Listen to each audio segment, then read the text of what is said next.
So Big Timmy Ferriss just published an essay about how he's been optimizing himself for 20 years, but it's been problematic. But here's what he's missing. So his argument is basically that he's been optimizing himself, and this has led him to neglect his relationships.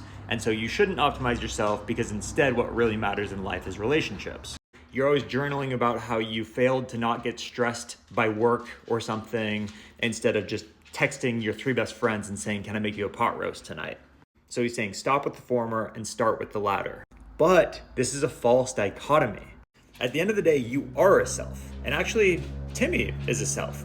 And you're not someone else, and different things work differently for you. In fact, by writing this essay, Tim is demonstrating that he's one of these individuals that has different preferences and needs than other individuals. He clearly struggles to prioritize community. And this isn't a moral failing of his, it's just the way he is, because other people don't struggle to prioritize community. It's pretty natural for them. And things that are natural for him, like sleeping more than 6 hours a night, might be what you need to write the essay about if that's what you were failing on instead. It's also true that he could just prioritize relationships more than other people. He could just like them more than other people. Like Nietzsche was a super happy-go-lucky guy, even though he never got married. Okay, that was a big joke. But in all seriousness, there are lots of people who don't prioritize community because they don't want it. Whereas Tim seems to be really fulfilled by it. So he should remind himself of the need for relationships. But the lesson here is not to stop being sensitive to what works best for you and how to do it. The real lesson here is that Timmy is practicing learning loop.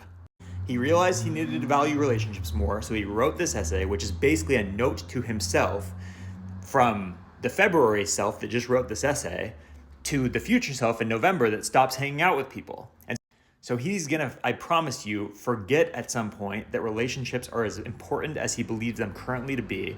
And he's gonna read this essay and it's gonna remind him, oh, I need to prioritize relationships again. And then he's gonna go back, he's gonna read this essay and it's gonna work. It's gonna persuade him that he needs to focus on relationships more. So this is a great exercise in the learning loop, but it's still technically, in my opinion, optimizing the self.